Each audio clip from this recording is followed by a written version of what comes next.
Assalamualaikum warahmatullahi wabarakatuh. Perkenalkan, nama saya Sarmila dengan NIM 20032097. Pada pertemuan ini, saya akan membahas materi pada mata kuliah Negosiasi dan Advokasi Bisnis yang berjudul Negosiasi Bisnis. Dalam berbisnis, itu pasti adanya negosiasi, karena negosiasi merupakan komunikasi antara kedua belah pihak pada proses tawar-menawar untuk mengatasi perbedaan pendapat antara kedua belah pihak agar mendapatkan sesuatu yang kita inginkan dengan kesepakatan bersama untuk menjalankan bisnis tersebut, yang dimana kedua belah pihak merasa diuntungkan. Agar negosiasi dapat terjadi, maka harus berdasarkan data yang real, akurat, dan faktual, yang mencakup pembicaraan, diskusi, tawar-menawar, pertukaran, kompromi, perundingan, dan perdebatan. Kapan negosiasi dibutuhkan? Nah, jika ada yang bertanya, kapan negosiasi itu dibutuhkan? Maka jawabannya yaitu ketika adanya pertentangan kepentingan, perbedaan solusi, perbedaan pendapat, kurangnya pengetahuan, dan peluang dalam berkompromi. Ada juga dan manfaat dari bernegosiasi. Manfaat dari negosiasi yaitu agar tercapai, yang pertama yaitu agar tercapainya tujuan. Melalui negosiasi, maka apa yang diinginkan tercapai lebih jelas. Dan yang kedua yaitu memiliki otoritas lebih besar. Melalui negosiasi, kita merasa memegang kendali dan meraih kesepakatan terbaik. Dan yang ketiga yaitu menjalin hubungan yang baik. Dengan adanya negosiasi, maka mendapat kesepakatan yang memuaskan kebutuhan kedua belah pihak sehingga terjalin hubungan yang baik. Dan yang keempat yaitu mencegah dan menyelesaikan konflik. Melalui negosiasi, maka kita dapat menyepakati hasil yang menguntungkan dari kedua belah pihak dengan kesepakatan bersama. Dan yang kelima yaitu terciptanya kerjasama antara pihak dan terciptanya kerjasama antar pihak untuk mencapai tujuan masing-masing. Nah, selanjutnya ada dua hal dalam negosiasi, yaitu negosiasi konvensional dan negosiasi yang efektif. Negosiasi konvensional yaitu negosiasi yang berfokus pada kemenangan, bertahan keras pada posisi masing-masing, dan mencari kompromi berdasarkan kehendak masing-masing. Dan model dalam negosiasi konvensional itu menggertak, mengancam, mengkritik, dan berdebat.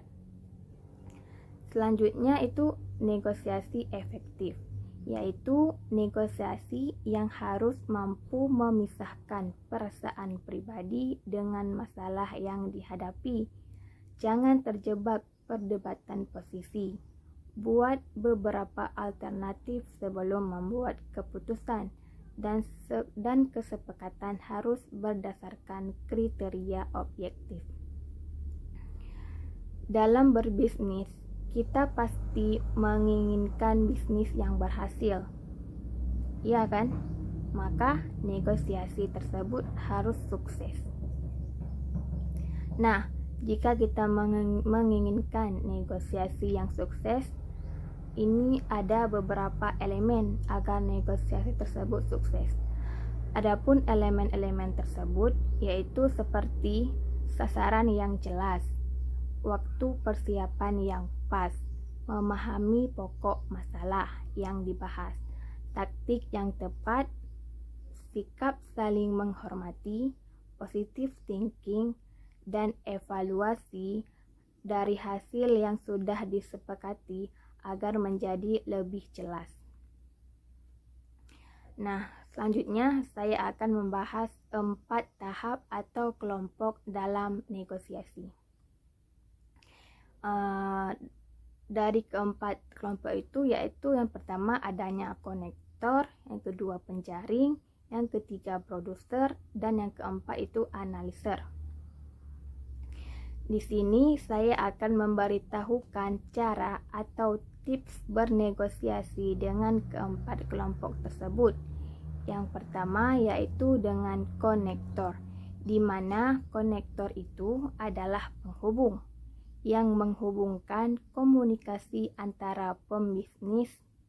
Dan cara atau tips bernegosiasi dengan konektor ya agar sukses yaitu kita harus jujur, terbuka, dan mengawali dengan pembicaraan yang kecil seperti basa-basi perkenalan yang jangan langsung ke inti yang ingin dibahas.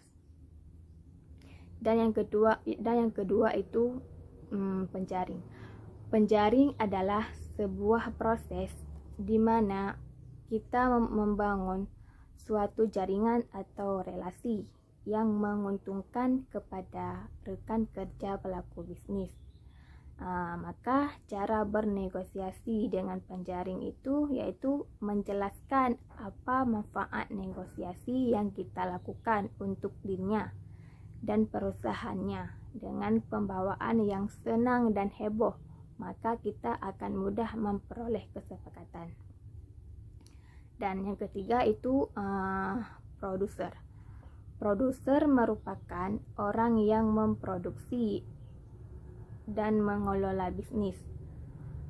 Dan cara bernegosiasi atau tips bernegosiasi dengan produser yaitu menjelaskan terlebih dahulu apa yang kita tawarkan dengan cara yang menarik. Kemudian kita tanyakan dia tertarik atau tidak. Jika dia tidak tertarik, maka apa gunanya kita melanjutkan negosiasi, karena awal mula dia sudah tidak menyukai negosiasi tersebut. Nah, jika dia suka atau tertarik, maka kita dapat melanjutkan negosiasi tersebut. Dan yang keempat itu analiser. Analiser merupakan pembantu dalam bisnis. Maka cara bernegosiasi dengan analiser yaitu menyiapkan dukungan data yang lengkap.